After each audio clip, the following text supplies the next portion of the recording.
Cancer, this is your July horoscope, your tarot along with the new and the full moon astrology. So Cancer, you're going to have your full moon in your sign, your first house. So what's going to be released and illuminated here is I'm going to explain a little about this kite going on, which is involving Neptune retrograde in Pisces, which is your 9th house, and it's involving the nodes, which is going on in Taurus and Scorpio, which is a fixed modality. And the North Node is conjunct Uranus, and Taurus represents generally your 11th house here. So also I want to point out the fact that with this full moon, Pluto retrograde is conjunct the moon here. So something having to do with the soul on a deep level, and a real powerful transformative energy that is definitely reshaping whatever is involved in a major way here.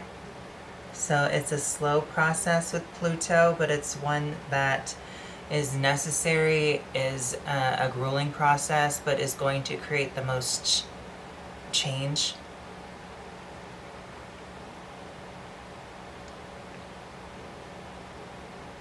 So also the Mercury is conjunct your sun, and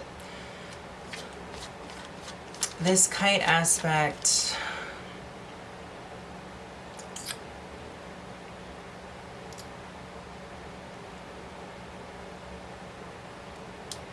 there is something that you need to, or I don't want to say there's something you need to, I want to say the energy here with this kite is really influencing your ability to kind of just express your emotions and not suppress them.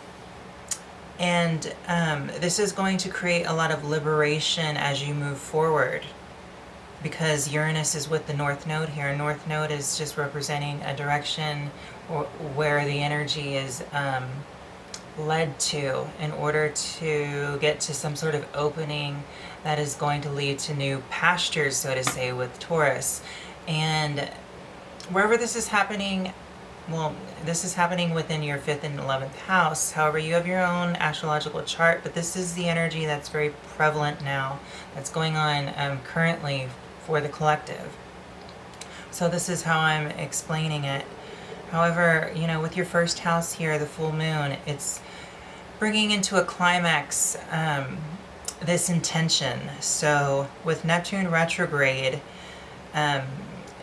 in Pisces, which is ruling your 9th house here, you're able to take off some, or you're able to see past a little bit of the haziness in order to really understand what it is that you feel very intuitively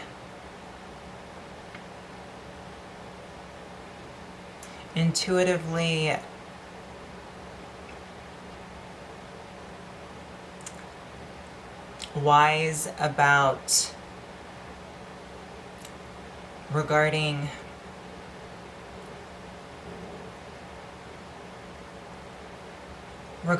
just knowledge that can be shared. And the way you're expressing this knowledge is really representing how understanding emotions in a logical sense with Mercury here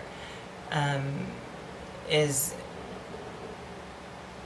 kind of giving the principles and allowing for people to understand how emotions work.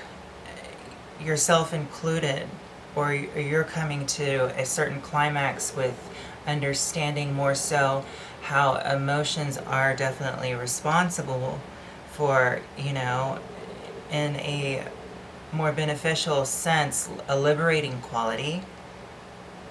Because if we weren't able to really understand each other on an intuitive emotional level, we can't be empathic or caring for one another here. And we're able to get some real emotional therapy and clarity here with Neptune going retrograde in your 9th house. You're able to help the collective with this Piscean energy. I feel like Pisces does represent the collective in a major way because it is a bleed through energy that is very empathic and psychically, subconsciously, and environmentally connected with the whole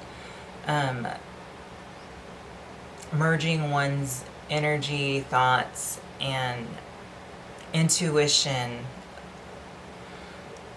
with other souls, whether one knows it or not. So you're able to, with this kite energy, really get to a point with yourself that you can create this passion and desire with the South Node being in Scorpio in your 5th house, and use this somewhat familiar energy in a more beneficial way, the kite energy, and use it to liberate and move the energy forward to more of an open portal that can help you understand your own transformation and emotional process logically, and get more in touch with your own sensory process that can help inspire your ability to spiritually teach how emotions can be beneficial if understood correctly in an illogical sense. So that's what I'm picking up with this kite energy. So I'm going to move to the Grand Trine, which is happening again with your Sun and Mercury in your 1st house, with Neptune retrograde in your 9th, and with the South Node in Scorpio in your 5th. So with these houses involved, this is something that is really impacting you on a personal level here. This is a lot of growth here with the mind, how you disseminate information and taking things one step at a time in order to really integrate what you have learned here, and really understanding with Neptune retrograde, understanding the spiritual context of just deeply rooted passions that has motivated you in the past to really want to inspire, how to really incorporate that in this grand water trine, where it can be very much healing for the soul, for the mind, and in return it can be something that can benefit the collective here, with Pisces ruling your 9th house, Neptune retrograde, and also can lead you to want to learn more of how you can really expand on some of this this knowledge and this wisdom of understanding how emotional wellness can, you know, be the catalyst to that inner self security. Because if you have logical sense and understanding of the emotions, you can create this healing and this power within that creates the inner security, because you have control over your emotions and they don't have to work against you, so to say.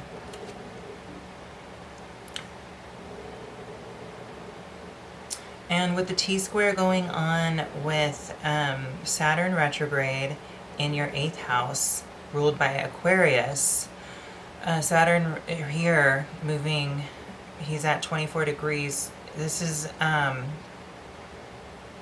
going retrograde. Saturn wants you to integrate now what has been learned going through your 8th house here of intimacy, really deeply rooted karma and power dynamics here. And also this is definitely a powerhouse too, so it's strengthening your, I want to say with this T-square, the release point is across the way in Leo, which is ruling your 2nd house. This is definitely being self-empowered, and also again with this being connected with the nodes, the south node being in Scorpio and the north node conjunct Uranus in Taurus, which is ruling your 5th and 11th house, or those are the houses involved in this T-square. This is where the call of action is to liberate, move forward to this sense of self-empowerment and learning how to be resourceful and creating with the 2nd house more self-value and a safe container for you to really integrate some structure regarding you and other connections that are on a deeper level. And I want to say, you know, what's standing out to me is just not giving one's power away with the 8th house, really understanding how creating strong boundaries here, incorporating them, and creating more self-value for oneself can actually create some more balance here, which again is liberating and will allow you to become more independent with Uranus in Taurus conjunct the north node. So that's what I have to say about the full moon. And the new moon is going on in Leo, and that will be in your 2nd house. And what's the aspect I'll talk about aside from the new moon happening in your 2nd house in the sign of Leo is Jupiter, which is sending a trine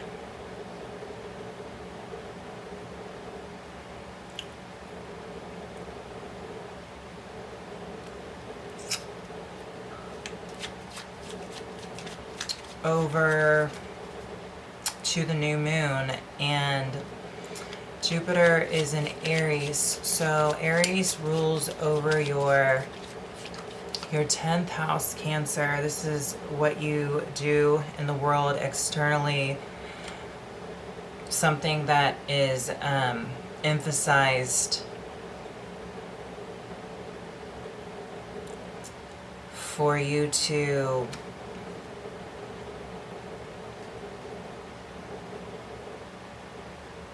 kind of give back some sort of service, a skill that you've developed.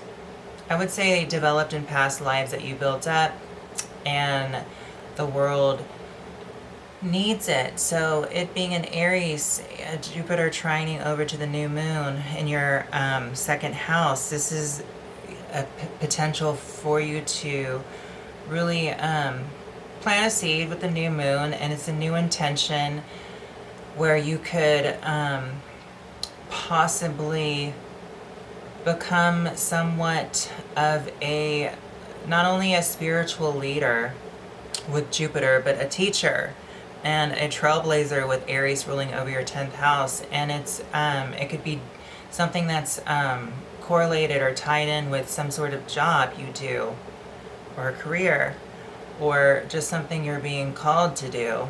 And this is going to create more self-sufficiency in your second house, and it's going to build up more self-value for you. So that's what I have for the new moon. And let me pull 12 cards out from the tarot and see what other advice I could muster up for you. So we have the Page of Cups in the reverse. And then we have the Two of Wands in reverse. We have the Knight of Wands in reverse. And then we have the Hierophant upright. So far with these reversals, I feel like these are lessons that are going to come up for you. But also, I would say lessons for you to understand. I mean, with the Page of Cups in reverse, it has something to do with, I mean, I'm picking up on being, becoming more wiser about who you spend your time with. Because with the Knight of Wands in reverse, the Two of Wands, I feel like, and with the Hierophant, these are lessons for you to just kind of pass. So if there is something that comes up this month where maybe the universe is testing you just to see if you're going to kind of put your empathy and your love into a connection, or, you know, we'll just stick with the connection, into something that seems very immature and that's not going to benefit you, you will be kind of just called out for it. Because with the Four of Swords and the Three of Cups, this Hierophant energy is really wanting you to have a peace of mind and make connections that are going to be happy here. And with the Knight of Cups, that are going to be presented with more mature love that comes to you rather quickly. And that is one that can kind of empower you and energize you. And with the Two of Swords here, it'll help you really become more intuitive, or it'll make your intuition stronger when you decide logically, just the basic, do I entertain this or do I not entertain it, you know? And then we have the Five of Wands in reverse. So this is definitely seeing circumstances for what they really are, and not. And then the Six of Wands in reverse. The Six of Wands upright, I meant.